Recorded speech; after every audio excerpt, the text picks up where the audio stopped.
Meron naman pong dinala sa atin na City 100 na old model mga ka-TV. Ang sakit niya mga ka-TV ay walang headlight, walang signal light at pero umaandar ang motor na. Ito na, i-testingan muna natin mga ka-TV kung ano ba talagang sakit ng motor niya. Ito, old model ito na City 100.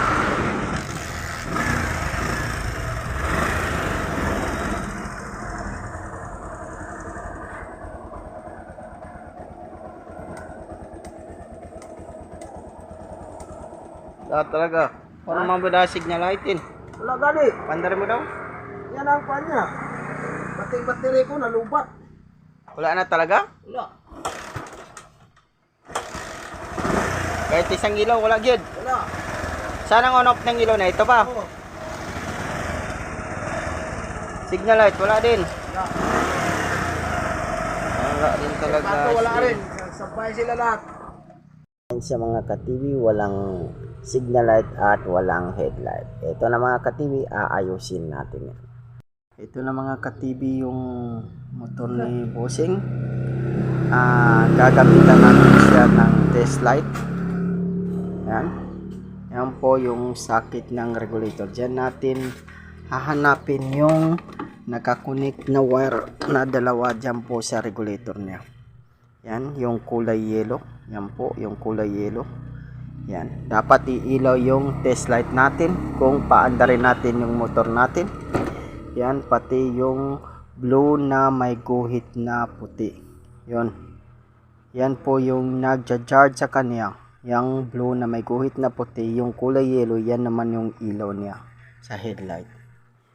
Yan po siya mga ka-TV. Titestingan muna natin. Yan, tapos magga-ground tayo dyan sa body ground o kahit saan na. Basta magga-ground lang siya. Ayan, pero papaandarin muna natin kasi walang battery. Para maganda. Ipitan mo. Dagdagan natin ang minor ng mga ka-TV.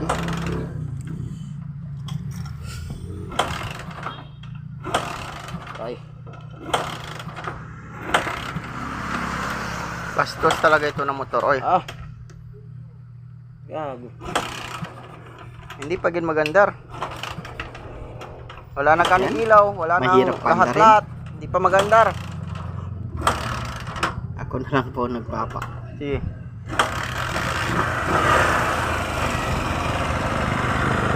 Ayan na mga ka-TV. Unahin natin yung kulay yellow mga ka-TV. Walang ilaw yung kulay yellow na iti-test light natin. Tapos yung nagja-charge sa kanya yung blue na may guhit na puti. Yan. Hindi rin Kabit mo daw maaga kung ano yung negative. Yan lang po yung dalawa lang po yung iti-test light natin mga ka-TV. Ayan. Ulitin natin mga ka-TV. Yung nagja-charge sa kanya, wala din. Yung blue na may guhit na puti. Tapos yung kulay yellow, yung sa ilaw niya. Sa headlight niya, yan po yung ilaw niya sa headlight. Kailangan i-ilaw yan, pero hindi siya umiilaw mga ka-TV. Itang sakit ng Choco. Yan. Pabungkal natin ito. Po yung sakit ng motor ni Bossing mga ka-TV. Yan. Papalitan natin na ng stator kasi yan po yung sakit na titignan muna natin at bubuksan muna natin yung stator niya para makita natin. Yan na po yung stator niya. Nabungkal na natin mga ka-TV. Yan. Ang stator niya mga ka-TV ordinary lang. Hindi yung original na stator niya. Kaya ito siya mga ka-TV. Pagpapalit kayo ng ganito kailangan yung orig talaga. Kasi madali lang talaga itong masusunog. Yan. Yan. Pero tatanggalin natin yan. Yan. Tatanggalin natin kasi baka may naputol dyan. Ito na po yung stator ni Bossing mga ka-TV. Tatanggalin natin.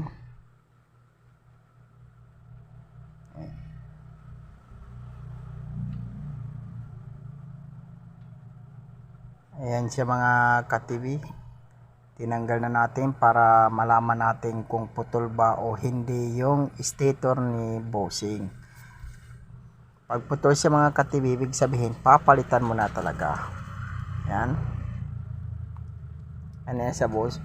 Ayan na po yung stator natin. Putol talaga mga ka-TV. Yan po yung stator ni bossing na naputol. Kaya hindi siya umiilaw, hindi rin nagcha-charge yung motor niya. Yan. Yan po siya mga ka-TV. Yan po yung sakit ng CT100 na ito. Pero sabi ni bossing, ibabalik na lang daw kasi wala pa daw siya budget pangbili ng stator. Kasi umaandar din man. Yun lang. Ito na mga ka-TV, binalik na namin. Kasi bibili din daw si bossing ng stator kasi wala pa daw siya budget. Kaya ito na mga ka-TV para nalaman niya kung ano ba talaga. Kasi marami daw nagsasabi sa kanya na papalit ng bulb, papalit ng signal light, palitan na daw lahat kasi sunog na daw yon.